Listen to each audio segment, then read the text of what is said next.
8th of July. I just Googled it because I didn't remember the date. 28 July 2010. That was actually the most deadliest flight. Unfortunately, it was a domestic flight from Karachi to Islamabad, which was carrying 146 passengers and 6 crew members. And anyone who can tell me what was the major cause of this accident?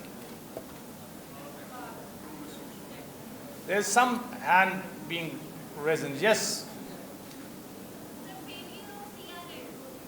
What is CRM? I don't know about it. Can you please elaborate? Crew resource management. Good, well done.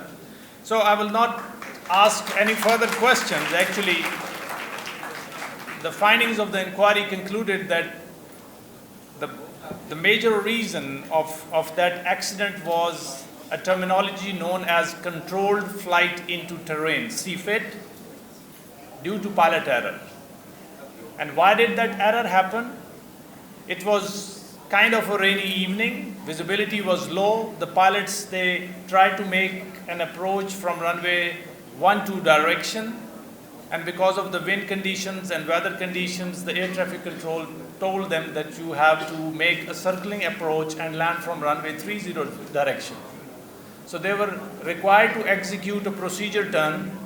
A small book, anyone who has read, named Outliers. I would urge all of you to just go through that book, and it talks about that phenomena of power distance in the cockpit. That is one of the most crucial factors which can lead to any accident, may it be the cockpit, may it be the air traffic control. That fine book actually talks about this power distance in a great deal. So, the world over, our culture also has some significant impact onto the way we behave either on ground, either while sitting in the air traffic control or while sitting in the cockpit. So that culture of being respectful to the elders, to the superiors, actually forbade that first pilot to question the wrongdoing of that captain. And unfortunately, it landed into a fatal accident which resulted into loss of more than 150 lives. So that is one thing, controlled flight into terrain, just because of the power distance in the cockpit. Since most of you are very young, I would urge upon you to just read through this terminology and try to find and get hold of that book, and if you can lay hand on. The second thing which I'm going to talk about is the requirement of airspace management in extremely busy airspace. The accident which the general was referring to again happened because of lack of coordination and successful airspace management. As it was told in my resume also, a couple of months ago, I was there in UK to attend International Helicopters Conference, and there they talked about actually the modern trends in aviation management as well as flight safety. And I think one of the factors which was overridingly unanimous in that 4 days conference was that the contemporary airspace is going to be cluttered with numerous manned and unmanned aerial platforms. And that actually warrants or demands highest standards of airspace management on part of everyone which is in one way or the other associated with the business of aviation. May it be the flight planning, may it be the ground crew, may it be the air traffic control crew, or the pilots. So one is the power distance leading to controlled flight into terrain, and the other thing which I just talked about was the airspace management and the importance of it. And how to make sure that this airspace management issue is taken care of. Again, I think Pakistan Army Aviation has adopted a very elaborate platform or a format in the shape of safety management system, which basically revolves around 4 basic tiers, and that includes flight safety, ground safety, human factor, and the quality assurance with reference to maintenance. So if anyone is interested about it, maybe after my talk you can just ask me the details of what lies in this safety management system.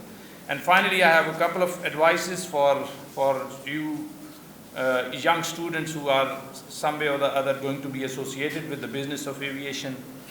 Just 2 things. Remember, there is no shortcut to excellence. If you want to excel in this profession of aviation, you will have to work hard, and you will have to make sure that you undertake this hard work for a protracted period of time. There is no shortcut to it. Unfortunately, with no offense to the younger generation in the shape of you people or majority of the people sitting in this hall, but we somehow tend to believe that in a matter of months or in a matter of years, we can maybe, or we aspire to excel in any profession in which we are trying to be part of. So there is no shortcut to excellence. And the second thing, or a piece of advice, is that mediocrity has no place in the contemporary world. If you want to survive in any profession, you have to make sure that you have to achieve highest degree of professionalism, because if you want to just be mediocre, you are going to, with the passage of time, fizzle out very quickly, and people will not even know. If you want to make the difference, if you want people to remember you as an individual, may you be of any gender, you have to make sure that you are actually prepared and you work towards excellence. And actually, the profession of flying demands highest degree of professionalism and commitment, and that is my second advice to you all. I thank you all for your patient hearing, and I had no prepared script for this talk, so whatever experience of aviation I've had, I think I've tried to share that. And one of the things which I would talk very frequently to my young pilots and air traffic controllers and maintenance managers is that there's a difference between an airline pilot and a military aviator. For a military aviator, the biggest challenge is to actually balance out the flight safety and operational requirement. There would be missions where you would know that there is going to be inherent risks involved in that. Still, you will have to take a calculated risk to undertake that mission. In a passenger flying or a civilian flying, you have this luxury of deciding whether to go or not to go. But in a military flying, and this is the biggest risk, to balance out flight safety and operational environment, and we actually fight with this dilemma day in, day out. Thank you very much again for inviting me and giving me this opportunity to talk. Chief Guest, General Officer Commanding Aviation Command, Ms. Barbara, President, International Society of Air Safety Investigation, USA. I hope she is connected online. Wing Commander Naseem Ahmed, President, Society of Air Safety Investigation, Pakistan. Our keynote speaker, General Khalil Dar, Vice Chancellor, Lahore Garrison University. Dr. Ahmed Azaz, Principal, Institute of Aviation Studies, UMT. Delegates, speakers, researchers, faculty, students, ladies and gentlemen, it is indeed a pleasure and privilege to welcome you all at the first international seminar and conference on aviation safety, jointly organized by the Institute of Aviation Studies at UMT and the Pakistan Society of Air Safety Investigators. Ladies and gentlemen, aviation is one of the most remarkable achievements of human innovation. It is a profession of high prestige and respect. It is a profession where stakes are high and where even the smallest error or lapse can lead to serious consequences. As such, all those associated with the profession, including the aviators, the engineers, technologists, managers, air traffic controllers, and those behind the scenes, commend deep respect for their dedication and professionalism, and are expected to uphold the highest standards of safety and excellence through accurate decisions with zero tolerance for errors. We have a good number of students present here, and I assume we have students from University of Southern Punjab, Faisalabad as well. I tell you, your commitment and your passion for this profession, you see, will make you succeed. You see, the fact that you are present here and you have come from far off places is a testament of your commitment, and I'm sure you will succeed. And you are the future aviators, you are the future engineers, you are the future air traffic controllers and managers, and you will be expected to work not only in Pakistan, but all over the world. So get prepared for that role, and this conference and seminar is to get you prepared. And I'm sure each one of you is capable of achieving success of high degree. Ladies and gentlemen, UMT with its commitment to excellence is always at the forefront of intellectual exploration and quality education. It is a journey that we have to pursue to be able to produce market-ready graduates and be a center of creativity. The event today reaffirms our commitment to this journey of fostering excellence in aviation education and safety through high-quality teaching and research. Ladies and gentlemen, UMT has traveled a very long distance in the short period of 35 years. Today, UMT is a comprehensive university with 180 programs and 25,000 students, rather over 25,000 students. And we have more than 40,000 alumni working in Pakistan and around the world. UMT today is ranked among the top 250 universities of the world as per the Time Higher Education Interdisciplinary Ranking of 2025. And that makes us the #1 private university of Pakistan. I'm sure each one of you should be proud of this accomplishment, because this accomplishment is because of our students, our faculty, and our deans who are passionate about their work.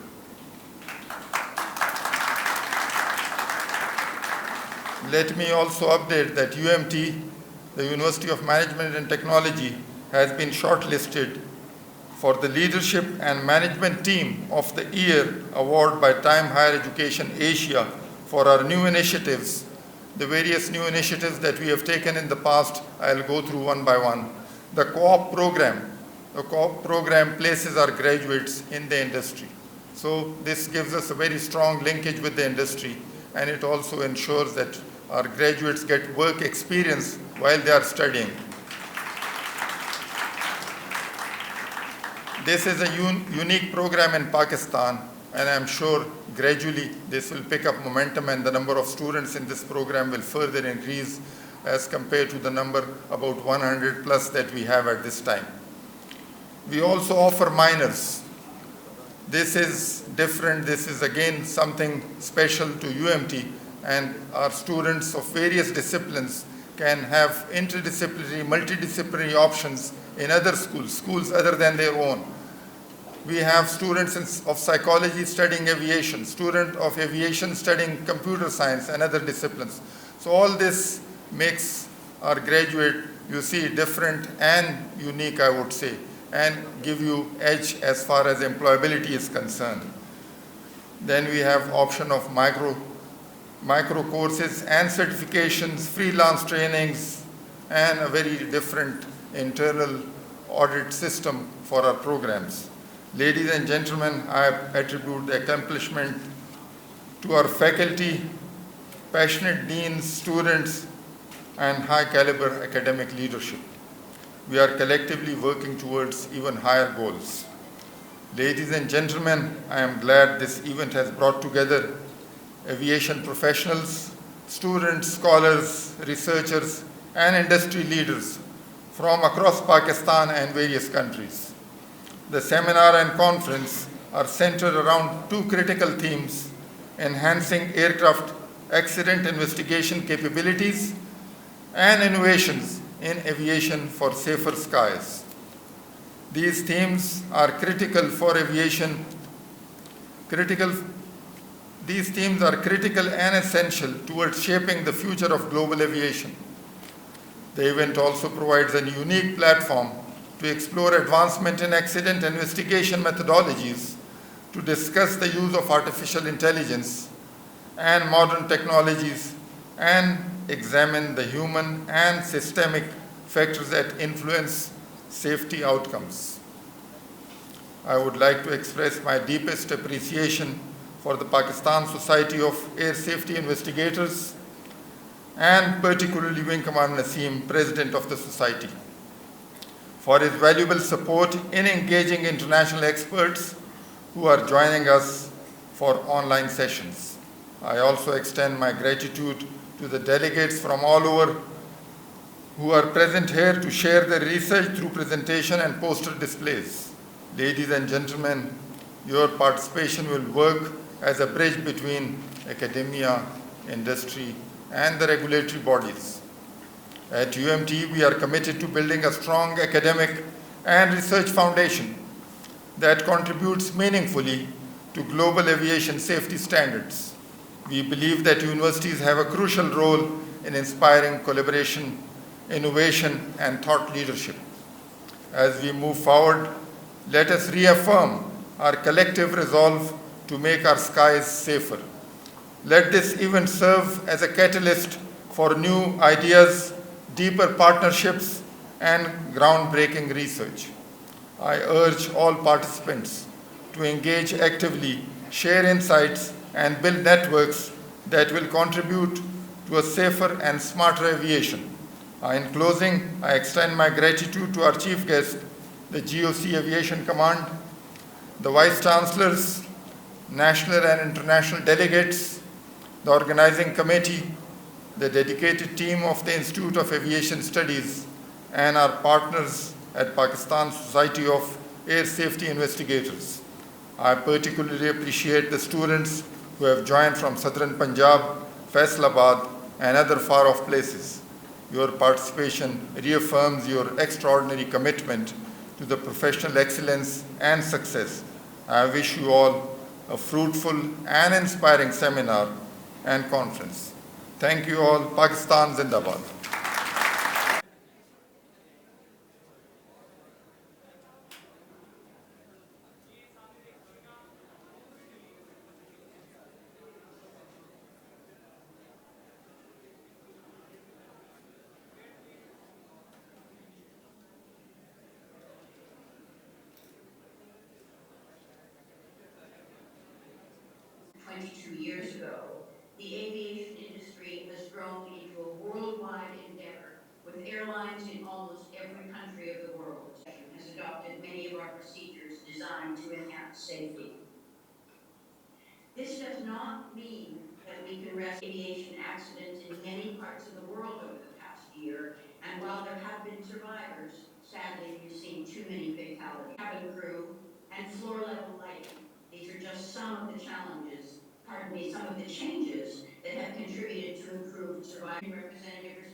I wish you well for the rest of the seminar, and I encourage you